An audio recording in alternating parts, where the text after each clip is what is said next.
Hey, tonight we are very excited about a few things that we're going to be doing. Well, we've already seen a lot of them. I got to put ice cream down Cole's shirt. That's been a dream of mine since he was in youth group. I got to rub peanut butter on Eli's face. I met him a couple months ago, and that was a dream when I met him. And then I also got to draw on Michaela's face, and that wasn't a dream. It just Katie gave me. So there you go. So those are some of the fun things. But tonight, you are in for a special treat. I know that on Zoom, you are probably tired of hearing Katie, Chelsea, and I, and we are too. We get bored of ourselves. We know that. So we thought we would do something special for you tonight and actually have some of your peers, your students, do the speaking tonight. We picked 3 students to give 5-minute messages or less and share what God has laid on your heart. And I have the awesome pleasure of introducing the first one. She's got curly hair. She's fun. She's passionate about Jesus, and she's an excellent communicator. And by the way, she's my daughter, and I love her to the moon and back. Your first speaker tonight, give her a hand, Taylor Hamrick. Don't forget to unmute yourself, kiddo. Hi guys. Okay, I guess we'll get started. As you know, my name is Taylor Hamrick, and I'm going to be sharing tonight about humility, which is really exciting. So let's get into it. So as you know, our topic is humility, and there's can be a couple different meanings to that. And when I first heard humility, I honestly thought it was like being humiliated, being embarrassed, which there are different meanings to that. So that's pretty exciting. So the one we're talking about tonight, I'll give you the definition so everybody knows about it.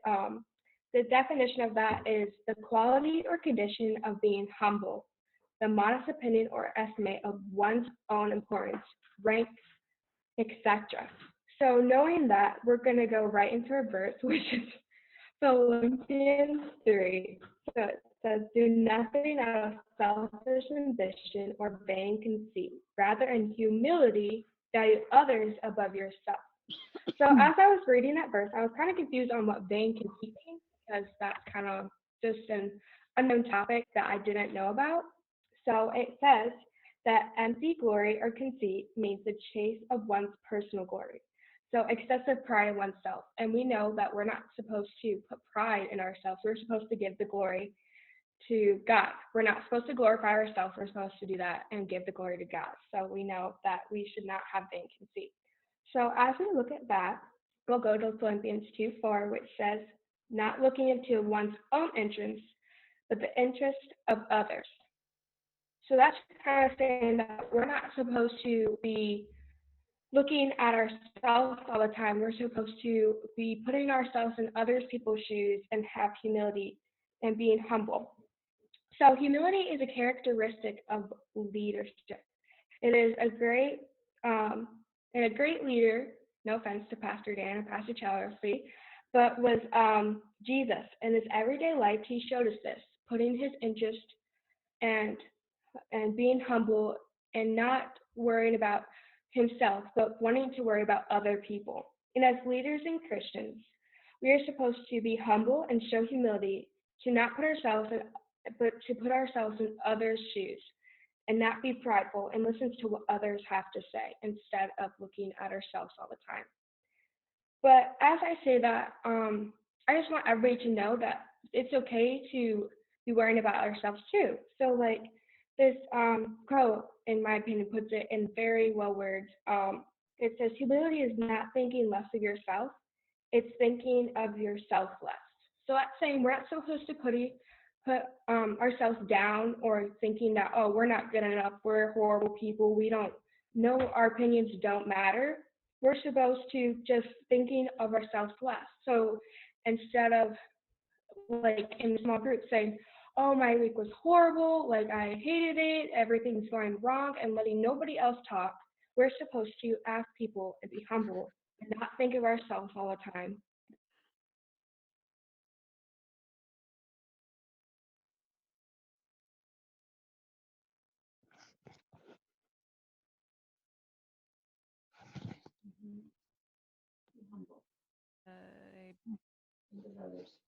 No, she's gone. Is Let's say that I'm at a basketball game and I just made the winning shot, which is great. I'm super excited. I'm super happy about it. But I, when someone says, "Great job, Taylor," I'm like, you know what? Thanks. That was all me. She went muted.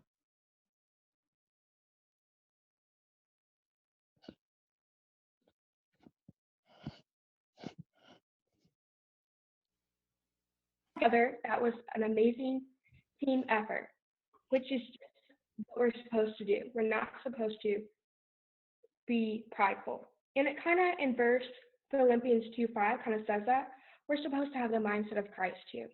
So we're not supposed to be, we're trying to have the mindset of Christ. We're not supposed to be prideful and having humility, but we're supposed to be like Christ and not have that and be humble with others.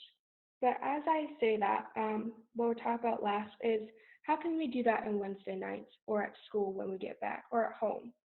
As much as our stuff at home, like I could be so mad at my sister for something, and I could be like, "You're the worst. You're just horrible," but not even know and not be humble that she could have something going on that I don't know about. Her schoolwork could be so hard, and mine is just okay. We're supposed to be humble and ask others, "Hey, how's your life going? How are you doing?"